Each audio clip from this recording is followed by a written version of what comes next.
My good friend, the late, great Zig Ziglar used to say, if you aim at nothing, you'll hit it every time. That means no matter what you're doing, you need a target. You need to focus on something. It's like running a race with no finish line. How do you know who won? You don't. And that's so true in your money too. We talk to people all the time, students and adults, who say that they're winning with money. But when we start to drill down a little bit and ask them to explain how they're winning, they have no idea. They have no goals in mind to really let them know if they're winning or not. They're clueless. You guys, if you don't have a plan with your money, you're lost. And that plan starts with a budget. You're going to hear us say this a lot throughout this class. And seriously, I don't care if you're 15 or 55. If you're not doing a budget, you're not going to win with money, period. The budget is your written plan. It tells every dollar where it's going. Trying to manage money without doing a budget is like driving a car blindfolded. Sure, you'll go somewhere, but you have no idea where you'll end up or how much damage you'll do along the way getting there. So the budget is just going to be a given. We'll teach you how to do a budget even on a student's income. And with everything else we're doing in this class, we're just going to assume you're doing a budget every single month like we teach. But beyond that, we're going to walk you through what we call the 5 foundations. These are 5 specific steps that you'll take as you get control of your money and look toward the future. The first foundation is all about emergencies. You're going to save $500 in an emergency fund. That means you're going to put $500 in the bank and you're not going to touch it for anything, even purchases. It's there to be your little buffer between you and life. We're going to talk a lot more about this foundation later in the chapter. The second foundation is just as important. Get out of debt. Our culture gets pretty confused about debt these days, so let me clear it up for you. Debt is owing anything to anyone for any reason. A car loan? Debt. Credit cards? Debt. Borrowing $50 from mom and dad for concert tickets? Debt. Student loans for college? Big debt. Huge debt. Debt robs you of your future and kills your opportunities. We're going to talk a lot about that later. Okay, the first 2 foundations clear away the clutter and get you on solid ground. Now, it's time to crank it up a notch. The third foundation is pay cash for your car. That's right, we don't do debt, remember? That means you're never, ever going to take out a car loan. You're going to work and save money to pay cash for a car. Now the fourth foundation, pay cash for college. We're going to talk a lot about how to pay cash for college later in this class.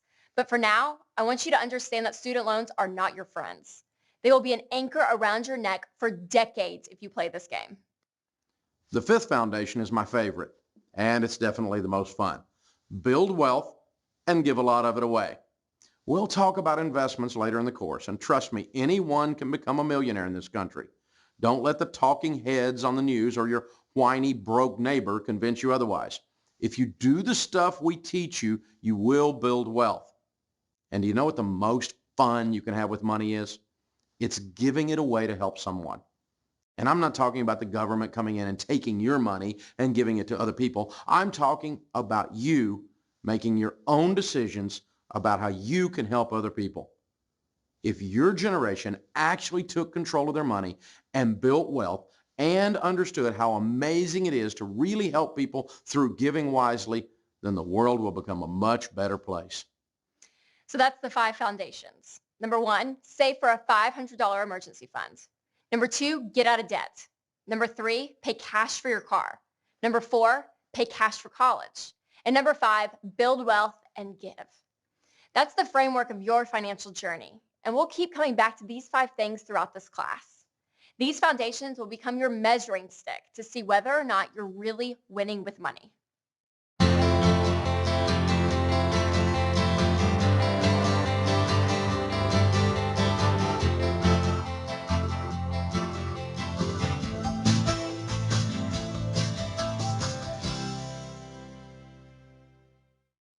Let's talk about the first foundation.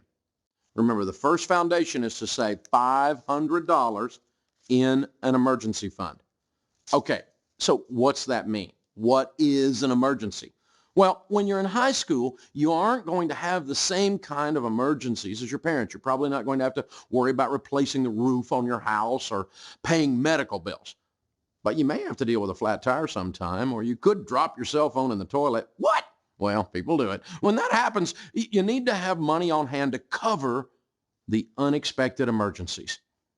But here's the truth. There's really no such thing as an unexpected emergency. Emergencies are going to happen. Expect it. Now, I don't care how old you are. You're going to face some urgent surprise emergency expenses. And if you don't have the money to pay for it, then debt will start looking like your answer, like an easy answer. And that's how a lot of people end up buried under a mountain of debt. They just never plan to have an emergency. And when something happens, they reach for a credit card. And trust me, a real emergency is the last time you need to go into debt. Debt never solves a problem. At best, it delays one problem while creating another one. It's a trap, and it can ruin your life. So for now, you're going to put $500 in the bank. Now, when you're a little older and out of school, we'll grow that emergency fund into a full 3 to 6 months worth of expenses. But we don't have to worry about that today. Today, we're just focused on the $500. And since this is for emergencies only, you put your emergency fund in the bank, literally. You really do that. And it needs to be far enough out of your reach that you can't run and grab it when the pizza guy rings the doorbell. But it needs to be close enough for you to get your money whenever you really need it. Now, don't mix this with other money. If you've already got a bank account that you use for regular expenses, then I want you to open a separate account to keep your emergency money in. If you keep your emergency money in the same place as your iTunes and your Amazon money, and when you're going out to eat, then your emergency fund is going to disappear because everything looks like an emergency. Like I said, it needs to be far enough out of reach that you can't spend it by accident or by impulse, but close enough for you to get to it when you really need it. It's financial talk with an attitude. You're listening to the Dave Ramsey Show. Up next is Dallas, Texas. Riley is calling. Hi, Riley. What's up? Hey, Dave. Should I have 2 savings accounts, one for a car and another for emergencies? I think that's a great idea. I wouldn't have 10 savings accounts, but I would have 2. I recommend for adults that are out there that they keep an emergency fund that is completely separate from their other savings. And that way you don't accidentally think buying a car or buying a couch is an emergency. Because we all know in our brains that it's not an emergency, but boy, when you get in the heat of the moment, you need that money.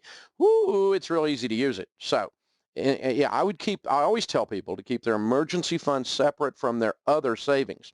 Now, in your other savings, you're saving for a car, but if you also were saving up for spring break or you were saving up for the purchase of something else, you'd want to just keep yourself a little ledger as to what that money in the savings is. In other words, if I got $5,000 in there towards my car, and I've got $300 saved towards summer vacation, then we need to keep it broken down like that so you don't spend your summer vacation money on the car or your car money on the summer vacation. So just kind of keep yourself a little ledger with it broken down, but definitely keep the emergency fund as a completely separate account. Good question, Riley. Thanks for calling in. You've got to make it a priority. Let's kind of talk about it this way. How many of you in here have children? Raise your hand. Once I get your hand up, keep it up. Now, if you have children, how many of you, keep your hand up. If you don't have children, how many of you hope to someday? Or there's a child anywhere on the planet you kind of like?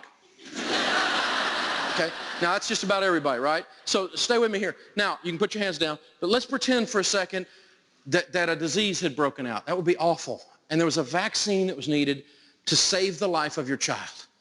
And that vaccine was going to cost $5,000 cash, and you had to save $5,000 cash by the end of the year. You had to save $5,000 cash by 6 or 8 months from now. And you couldn't go get it. You had to change your behaviors and save money. If it meant the life of your child, how many of us could find and save $5,000? One lady's like, which kid? But we could do it. All that means is this. Now, obviously, that we didn't give you a raise. We didn't give you a budgeting technique. We didn't give you some magic pill to make you rich. You changed your priorities. In that horrible, macabre example, you looked at it and you said, if I had to, I could do it. If it became important enough to me, I could do it. You would reprioritize your life. Let me tell you what, that's when people start saving money. When it becomes important. And it's important. Saving money as a way of life is an exercise of character. It's an exercise of emotion. It's absolutely vital.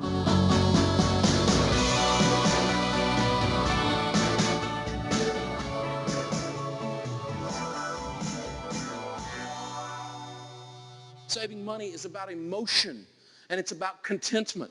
When we use that example of the vaccine with a child, your emotion gets you, and you say, I can do this. Ooh. It's also about contentment. It's about, you know what, I don't have to impress you. I don't have to buy something to feel good about myself. It's okay to get me some stuff, but I'm just going to be okay where I am because it's more important for me to be able to have some savings to go to college, send my kids to college, to retire with dignity, to change my family tree, to have some stability for the first time ever in our household. That's more important than buying that thingy. And I'm not against thingies, but there's a process here that you've got to engage in. It has to become very, very important. And our parents never talked about savings much. For that matter, in a lot of households, parents didn't talk about money, did they? Our parents didn't talk about money, and they didn't talk about sex. We figured they had neither. Turns out they had both.